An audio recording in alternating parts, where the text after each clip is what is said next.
নবী সাল্লাল্লাহু আলাইহি ওয়াসাল্লাম বলছেন, কিয়ামতের আগে দাজ্জালের আবির্ভাব ঘটবে, মিথ্যুক দাজ্জালের আবির্ভাব দুনিয়াতে ঘটবে এবং সে দুনিয়াতে এসে মানুষের পথভ্রষ্ট করার জন্য সর্বোচ্চ প্রচেষ্টা চালাবে।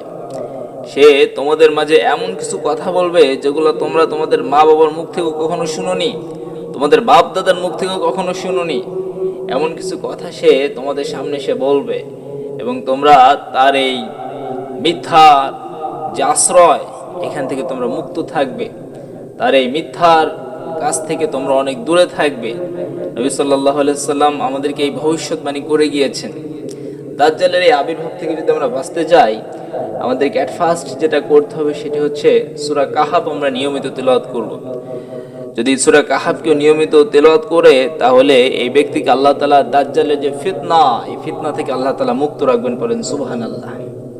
নবী সাল্লাল্লাহু আলাইহি ওয়াসাল্লাম বলছেন, কিয়ামতের আগে দাজ্জালের আবির্ভাব ঘটবে, মিথ্যুক দাজ্জালের আবির্ভাব দুনিয়াতে ঘটবে এবং সে দুনিয়াতে এসে মানুষের পথভ্রষ্ট করার জন্য সর্বোচ্চ প্রচেষ্টা চালাবে।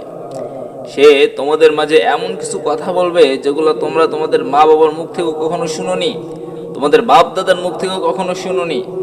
এমন কিছু কথা সে তোমাদের সামনে সে বলবে এবং তোমরা তার এই মিথ্যা যে আশ্রয়, এখান থেকে তোমরা মুক্ত থাকবে, তার এই মিথ্যার কাছ থেকে তোমরা অনেক দূরে থাকবে। নবী সাল্লাল্লাহু আলাইহি ওয়াসাল্লাম আমাদেরকে এই ভবিষ্যৎবাণী করে গিয়েছেন।